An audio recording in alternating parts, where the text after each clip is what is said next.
होमराज खापाङ्गी मगरज्यूले Nepal communist पार्टीमा 20औं वर्षभन्दा बढी समय काम गर्नुभयो। तर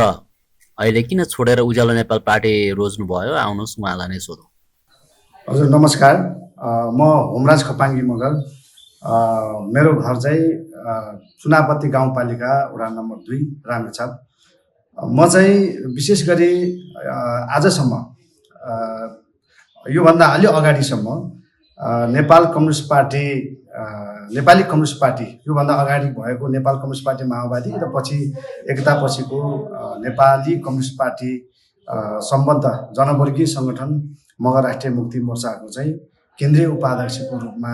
काम गर्दै आइरहेको थिएँ।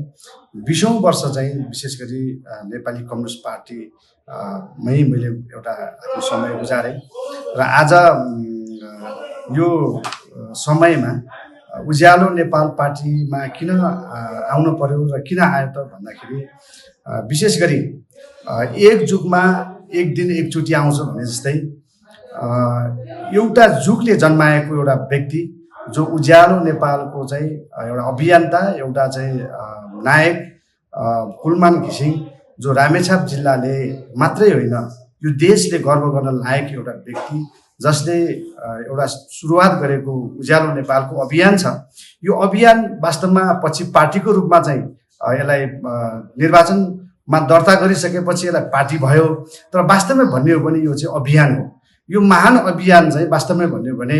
हामी रामेछापेले मात्रै भएको हिसाबले मात्रै होइन, सिङ्गो देशले यसलाई चाहिँ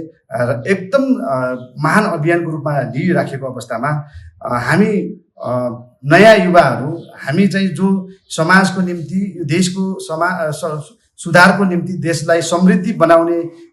एकदम हुडुटी बोक्ने चाहिँ युवाहरू वास्तवमै यो महान अभियानमा जोडिनुपर्छ भन्ने उद्देश्यका साथ वास्तवमा यहाँ लाग्यौँ। र विशेष गरी आज यो पार्टी निर्माण हुनुभन्दा अगाडि नै हाम्रो यस उज्यालो नेपाल पार्टीका अध्यक्ष आदरणीय कुलमान घिसिङज्यूले जुन किसिमको आफ्नो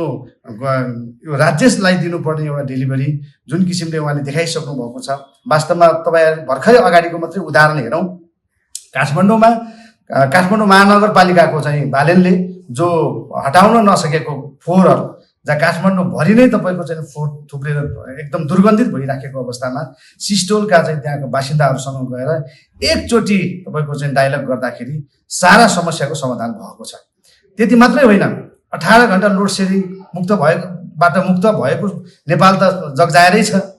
र थुप्रै विकृति विसङ्गतिहरूको विरुद्धमा विशेष गरी अहिले तपाईँको चाहिँ हजारौँ ठेक्का पट्टाहरू चाहिँ लिने, गोजीमा पुगेर बस्ने, त्यसलाई चाहिँ वर्षौँसम्म चाहिँ काम सम्पन्न नगर्ने त्यो खालको चाहिँ एउटा प्रविधिलाई चिर्नको निम्ति अहिले जेन्जी आन्दोलनपछि उहाँ मन्त्री भइसकेपछि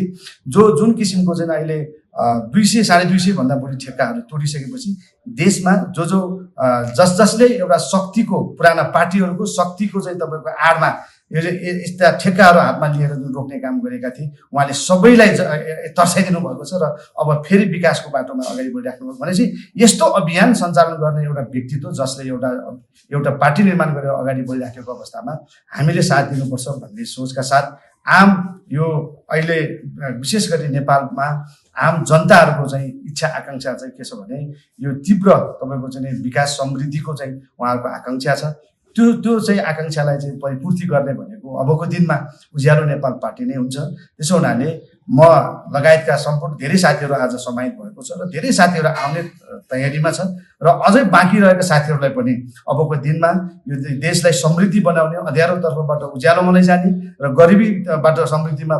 पुर्याउने हो भने अब हामी सबै यो चाहिँ देशलाई माया गर्ने चाहिँ सम्पूर्ण युवा साथीहरू, सबैजना चाहिँ देशभक्ति, देशप्रेमी साथीहरू चाहिँ उज्यालो नेपाल पार्टीमा प्रवेश गर्नुपर्छ र यो अभियानमा जुट्नुपर्छ भन्ने चाहिँ मलाई लाग्छ। धन्यवाद।